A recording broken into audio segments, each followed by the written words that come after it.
So Kerry, did you do the language matters one? Yeah, so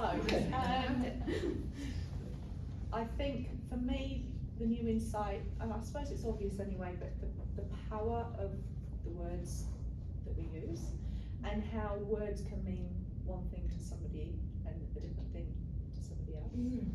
And I think also looking at what preconceptions, say for instance we're reading a request for service, and the language and the words that the Senko has used to fill out, to put that request in. As you're reading them, you're already building a mental picture of this child in your head already, and actually to sit back and think, okay, that's one perspective, I suppose. Just keep an open mind about it, and it links back to that manner concept again.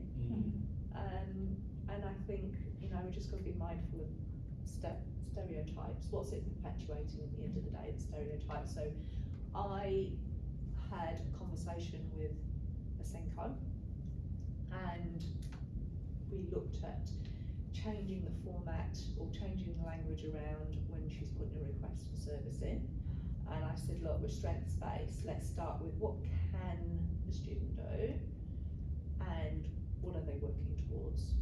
And it was that sort of language. So it went from lacks focus or unable to concentrate to can focus for X amount of time. Right? It's actually more beneficial information. Exactly. Yes. And it's working toward more sustained whatever. It's positive phrasing, right? Positive phrasing. Yeah. So because the Senko said, well, why do I need to do this? I said, because the parents are going to read it.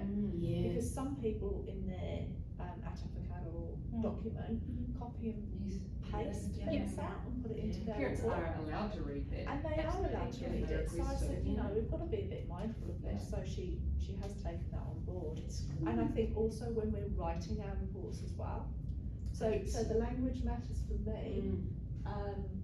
Kind of went through the whole of the compass points as well. When you think about our role. So we are in a very powerful position, privileged position. We've got to be very mindful of that. So that was my Because take I on that. did the language matters as well, but you know within the module there were different elements that you could That's right. look at, and I looked at like the augmented communication within that because it was something that I didn't know a lot about. And I think for actually the whole self compass point for me was around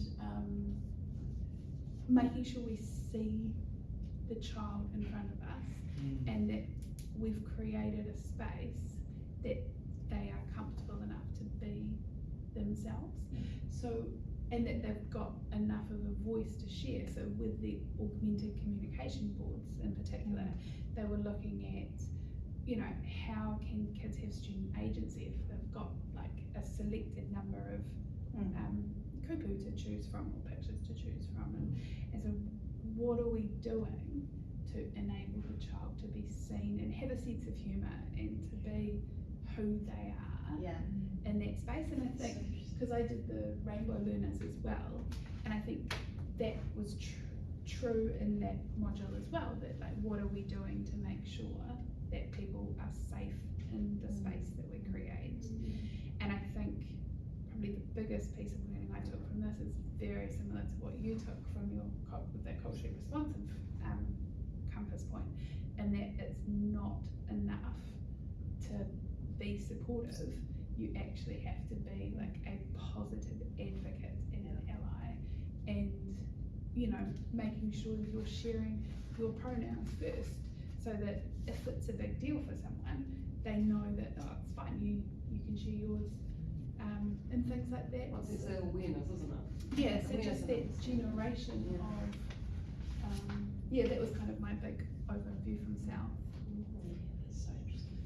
I did the language matters one as well, and the privilege bias and microaggression, and the inclusive tool one, but it was the language matters one that jumped out for me too, and I loved there was a little bit about, was it linguistic determinism, and all it means is the idea, the question about whether our language, does our language shape our thoughts, or do our thoughts shape our language? And I just really like thinking about that idea, and like in the module, it's talks about that, obviously both of those things are at play. Yeah. But I think for our purposes, I think we probably need to go with the idea that our language shapes our thoughts. We probably need to assume that, because the language that we use in our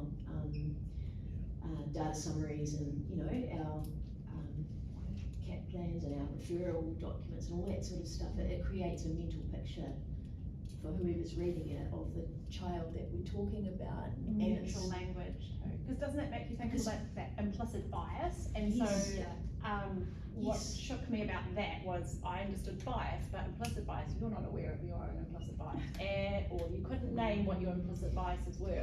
No, So, but people can read it on your face, but you Yeah. don't know it's there.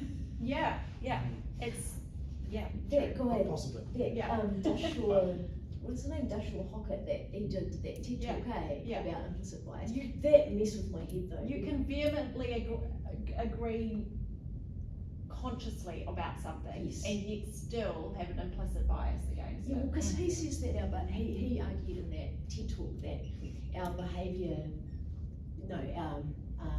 our conscious thoughts can, be of one persuasion, but actually our implicit bias can be completely the opposite. And Yeah. so sometimes and that those things can kind of conflict with each other, and that often, so he argues that sometimes our behaviours will actually reflect our implicit biases, not our conscious And beliefs. you can test, like there's a site that, there's a site on there that he directs you to, and you can test what your implicit biases are. And I mean, I did one on gender, and I would definitely say that I see women and men equally able to do, it was the sciences and the liberal arts, Yes, would have yeah. no bias, but it came out that I did, and it's about those automatic thoughts and connections that your brain makes, not the conscious choice that you're making. And Yeah. because you're having to press buttons really, really fast, you're not having time to make a conscious decision. Yeah. And it gives you your biases. It's quite scary. Yeah. And especially when you work so hard to not have biases. Yes. My upbringing was very biased. My father was horrifically racist, and women did this and they didn't do this, and you can't. And I fought that all the way through. My kids have been told time and time again, and yet when I do something like that, it comes up that I'm racist, and I'm like, but I'm not. I'm not. I really work hard at not being racist. So you I'm can like, be intentional and purposeful though, and just be Yeah. aware of that stuff. Do you know what I mean? Yeah. But it's just so uncomfortable to hear it. Yeah. It is, Yes. it's an uncomfortable topic, that Yeah. whole Uh-huh. bias, privilege, It's microaggressions, so uncomfortable, wasn't it was hard to work through it. Yeah, I found Yeah. it hard as And well. And that jumps you back to the North couple's point with intergenerational trauma, because a Yeah. lot of that Yes. stuff is just sitting in there and you don't know it's there. Yeah. Yeah. Or you're aware of it, but you're like, oh, that's my dad. That That's was not me. me. Didn't happen to Yeah. me. Yeah, and then as you start parenting, or as you're in the classroom, you say things, you think, ugh. Where did that just come Where did from? that come from? Yeah, it's, Yeah. Yeah. And then I Challenging. think, we're looking at it, right, and we're critiquing ourselves, and we're trying to be aware of it. And how do you share those conversations and sort of have those challenging conversations if you hear a comment or say something with someone who's unaware that they may unintentionally be showing that? But isn't that like, it took quite a while to try and unpack the difference between explicit and implicit bias. Yeah. And I think as a society, we've gotten better at kind of calling people out on their explicit bias, like we don't Yeah. say the word retarded, we don't say, so for me, it's still, I think there are a lot of people who have explicit biases that they don't necessarily own. But their implicit biases are ones that they would never in a million years ever realise that they had. And maybe I haven't got that understanding completely right, but I feel like if they're making outward comments about things, that's explicit bias. Yeah. explicit stated. I'm gonna have to watch that TEDx talk. It's so Oh, it's good. good. It is good. The one by the author at the very beginning is really interesting too. The danger of a single story. Yeah. Yeah, I love it. Yeah. She's such a wonderful The idea speaker. of, Absolutely, her yeah. voice story, and we only are kind of like we only sort of hear like one kind of narrative about a group, and that becomes our kind of understanding about that group. And you kind of, she's British, but she plays, like we're gonna play it to sort of marginalised groups. She in grew up New in Zealand. Nigeria. Yeah. Yeah, it's really, But it's- really good. yeah, It's a It's good that watch. whole thing of getting to know me before you teach me type aspect. Yeah. Yeah. So true. And it's, you know, it's all well and good to have all the tools and all the tricks, but actually if you don't slow down, push pause, and actually just connect and know their background, know their Yeah. ideas, you're actually not gonna be effective. Yeah. Potentially. That's probably. It's kinda like surface feature, deeper Yeah. feature type Yeah. thing. And she brought up a lot about, trying to think what it was, you know, preconceptions that people have, so say Nigeria, that poor people don't read, or, and so that we often put limits on children and groups according to our single story Yeah, of them. implicit biases. Yeah, yeah, yeah. Yeah.